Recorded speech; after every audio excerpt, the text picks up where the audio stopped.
Hello, Minister Regan. Thank you so much for joining us today on this ASP Chat. Hey, thank you all for having me. I'm excited about this conversation. Well, just to brief everybody, Mr. Regan, you are the 16th Administrator of the Environmental Protection Agency. You previously served as the Secretary of North Carolina's Department of Environmental Quality. And currently, you are the key member of the U.S. delegation at the COP26 conference. So let's start there. Simply, can you just break down what is the COP26 conference and what are specifically some of the U.S.'s priorities at that conference? Well, the Convention of Parties, commonly referred to as COP, it's a decision-making body for the United Nations framework on climate change. This is the 26th meeting of this body, and it's an important one because the time for action is now. This is the moment. I think we're all feeling that sense of urgency, and we have to successfully tackle climate change and the global crisis. So the president's goal really is to demonstrate to the rest of the world that not only is the United States back, but we're back with the plan and we're ready to lead again. Well said. What are the biggest concerns for the U.S. when it comes to climate change?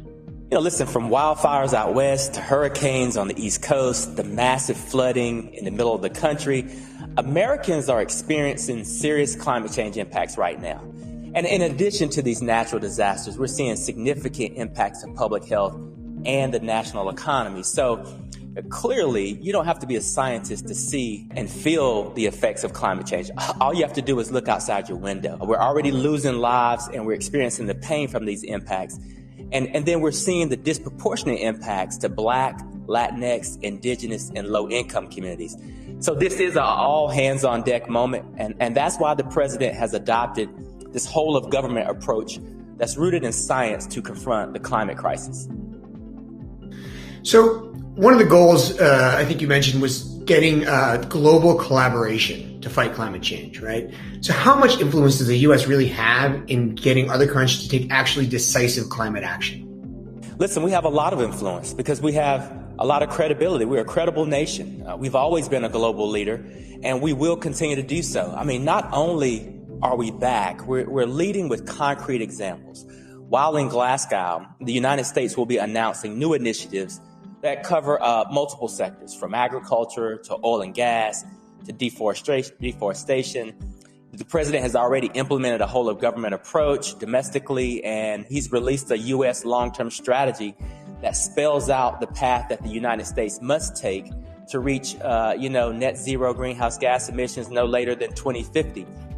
And at EPA, I'm proud to say, we've proposed rules to limit hydrofluoric carbon pollution from air conditioning, refrigeration, which are even more potent than CO2 from coal plants. So we've got rules to reduce pollution from transportation, and we're beginning to usher in the legacy of the electric cars and trucks. And just this week, we proposed the most ambitious and aggressive rule to cut methane pollution from the oil and gas sector. So this is an opportunity, and we're seizing the moment. Another goal of the conference is to finalize the rule book for the Paris Climate Accords. And for those who don't know, the Paris Climate Accords is a global agreement the Biden administration rejoined earlier this year. What was the Paris Climate Conference, and what commitments did the U.S. agree to? Well, that was COP21 and the Paris Climate Conference, which was held in 2015. That was a breakthrough moment. It was the first time all 200 countries agreed to keep global warming below 2 degrees.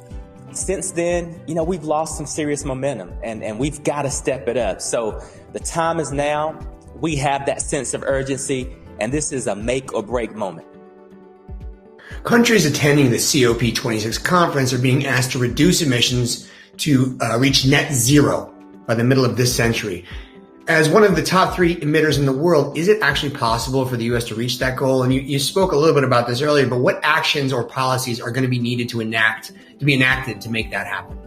Listen, it is possible, and EPA is demonstrating that we can lead the way. I mentioned the regulation on HFCs, on cars and trucks, on oil and gas and power plants.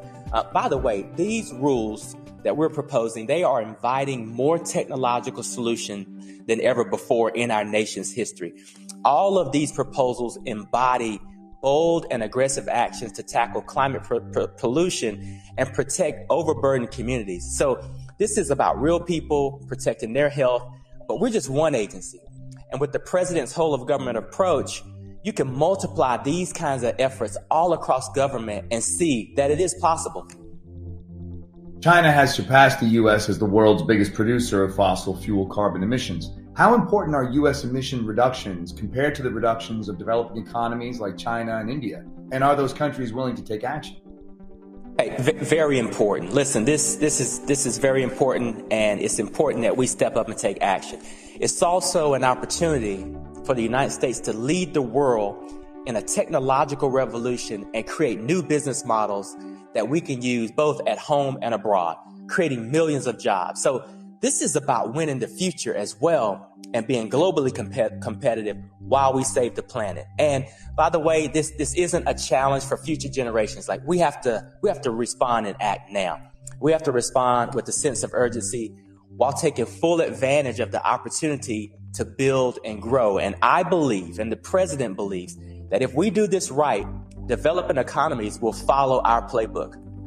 You recently released a draft strategic plan that added environmental justice as a fourth pillar to climate change policy. Can you just tell us what exactly is environmental justice and how does it relate to climate change? I'm so glad you asked that question. You know, environmental justice is the recognition that all people in this country, regardless of the color of their skin, how much money they have in their pockets, or the community that they live in, they deserve equal protections of our environmental laws and policies. The reality is that not all people have benefited equally from environmental protection. So for decades, our Black communities, our Latinx, Indigenous, and low income, they've borne the highest burden of pollution. And at the same time, our communities tend to suffer the most with rising sea levels and raging wildfires and storms and floods. So just one example briefly is if we see an increase of 1.5 degrees, Black Americans are 34% more likely to live in communities that will see an alarming increase in childhood asthma, 40% more likely to live in communities where they'll see an alarming increase in heat-related deaths. Latinos are 40% more likely to live in areas where they'll see drastic labor shortages because of heat impacts to agriculture and construction jobs. So, you know, this is on top of decades of overexposure to pollution. Climate change just compounds the problems that have existed for a long period of time, and it's time to do something about it. And EPA is doing something about it. Great answer. That ripple effect is really something to look at. Wow. So Democrats in Congress have been working on a social spending plan that includes billions of dollars to fight climate change. How specifically does the bill address climate change? And are there other actions your agency intends to take at the executive level? Absolutely. To be exact, $550 billion focused specifically on tackling climate change. And a lot of that is to complement our regulation. This is a moment in time where we need to see a public-private investment in this country and in the world.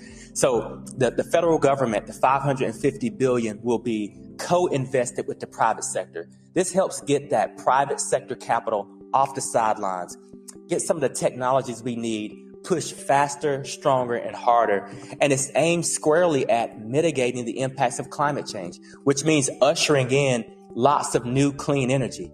By the way, that's new technology, new jobs, and protecting more people.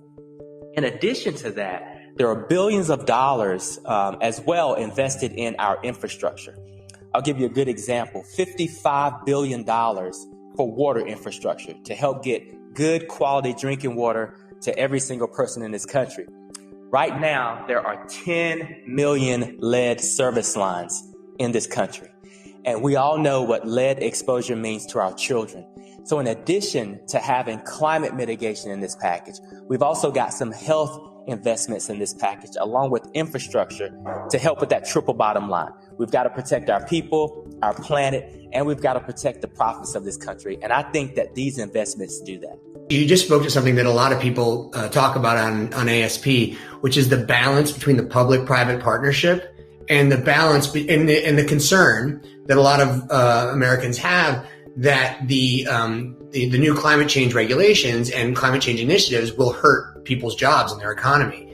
And you're mentioning a bill in which we're going to spend a lot of money to try to combat that. Where does that money in the public-private partnership help address and can quell the fears that people have that it's going to hurt their finances personally? You know, a good example is the methane rule we just proposed this week. We've talked with industry and we've looked at the types of technologies that we need to control methane. By the way, the methane that's seeping out of these oil and gas fields, that's lost product. They should want to retain that product so they can sell it as opposed to having it be emitted into the air and damage our climate and public health.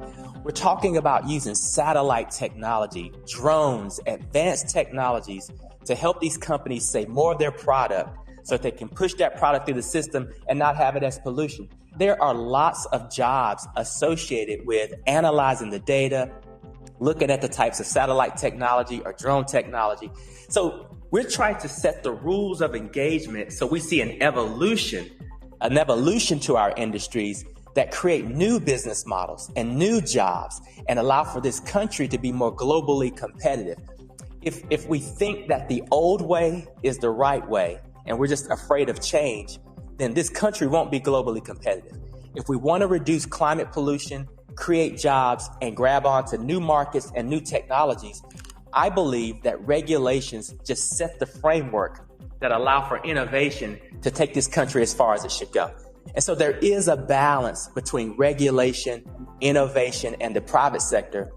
But there's also the need for a congruent investment in our federal tax dollars and how the private sector is investing their capital. If we do that correctly, this country will win. And by the way, it will answer the questions about India and China. If we win this technological revolution and create jobs and spur new business models, countries like China and India will follow, just like they have in the past. Thank you so much. We really appreciate it. It's a very important topic. Hope you enjoyed the conference, and thank you so much for your time for this ASP chat. Hey, thank you all for what you do in elevating all of our voices. This is awesome, and this country needs more of it. Thanks so much. Thank you so much. Take care. Thank you.